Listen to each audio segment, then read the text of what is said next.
Welcome to the Business Studies class, part 9. Joint sector enterprises.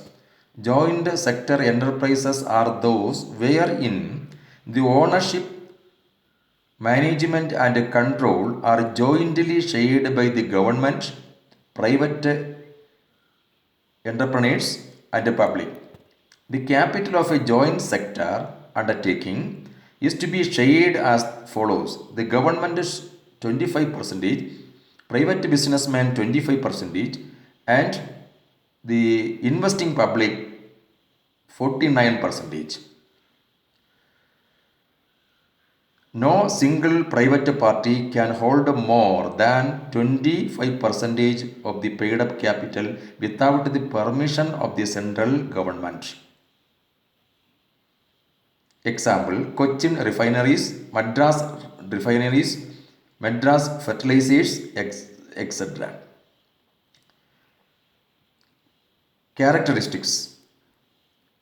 First one, it is an extension of the concept of mixed economy.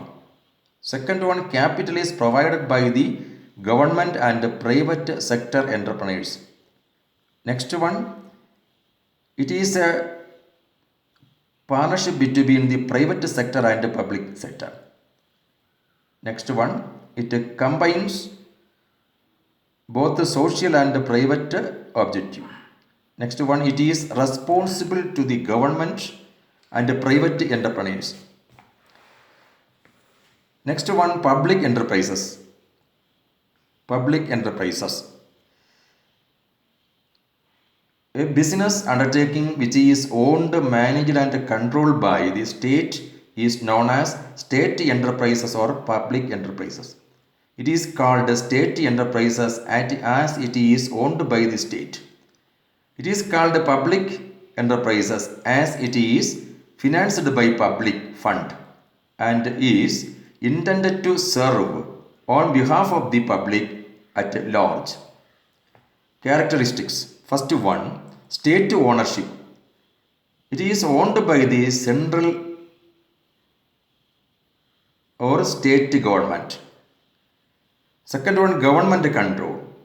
The management of public enterprises fully rests with the government. Next one, service motive. The public enterprises work for public welfare. Thus, the primary objectives of them is to serve the nation. Next one, public accountability. Public enterprises are accountable to the general public. Hence, the members of the parliament or state legislatures usually conduct enterprises about their performance. State financing. Public enterprises are financed by the government. Next, objectives. First, planned economic development. In India, the responsibility of economic planning is vested in the hands of government. Thus, the organization of public enterprises is considered necessary to take the economy towards planned direction. Second one, balanced regional growth. Public sector concern helps for balanced regional development by locating plants in backward area. Next one, provisions of infrastructure. Most of the government invest take place in such undertaking which are highly helpful to the public sector.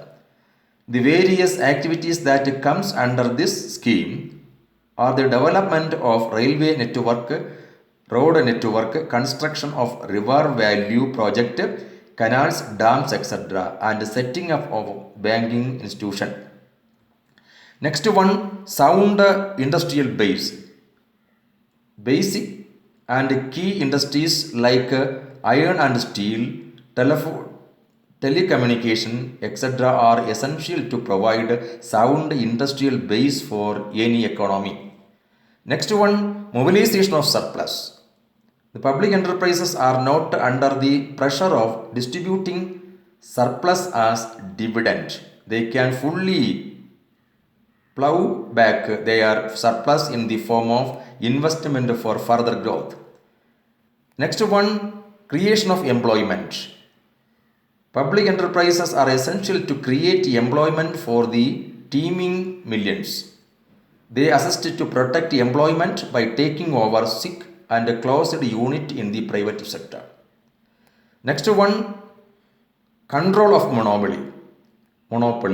This concentration of entire industrial undertaking in private sector causes formation of monopolies which will prevent the equitable distribution of national income. Thus, public enterprises are essential to minimize the chances of monopoly by the private sector.